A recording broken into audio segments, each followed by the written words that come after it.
À l'origine, c'est l'idée de Gaël Grandon qui voulait comparer la médecine traditionnelle chamanique et la médecine occidentale.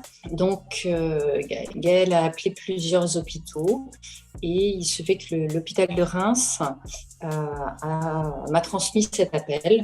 Et puis, le projet du film a doucement mûri pour aboutir. Donc, le chaman est venu dans notre service pendant une semaine. Il s'est principalement intéressé aux patients qui étaient hospitalisés. C'était déjà très porteur et très envoûtant, cette expérience.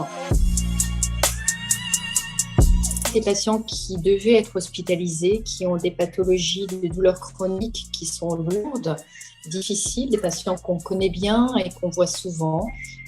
Aucun ne s'est désisté. Ils sont tous très contents de venir en hospitalisation. Ils ont à cœur de suivre les soins qu'on leur propose.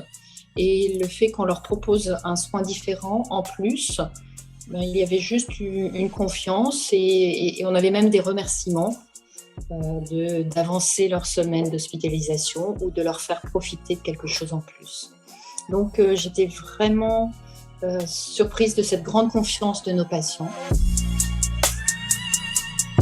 L'HAS nous demande d'aborder les douleurs chroniques de façon transversale, c'est-à-dire pluridisciplinaire. Et donc, dans cette prise en charge chronique multidisciplinaire, les médecines douces entrent de plus en plus dans les hôpitaux, notamment l'hypnose qui a été validée grâce à l'IRM fonctionnel, à l'imagerie qui peut montrer qu'on a vraiment une action antalgique en éclairant certaines zones de la non-douleur. Et beaucoup de centres de la douleur utilisent d'autres médecines douces, comme l'acupuncture, comme la sophrologie, comme l'art-thérapie.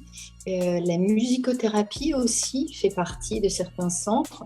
Toutes ces techniques douces ne sont pas encore évaluées, puisque l'évaluation est compliquée. L'évaluation académique en médecine est basée sur l'évaluation des médicaments. Il faut qu'on ait des critères d'évaluation adaptés à chacune de ces médecines pour pouvoir bien les évaluer et les faire rentrer à la hauteur de ce que chacune peut apporter.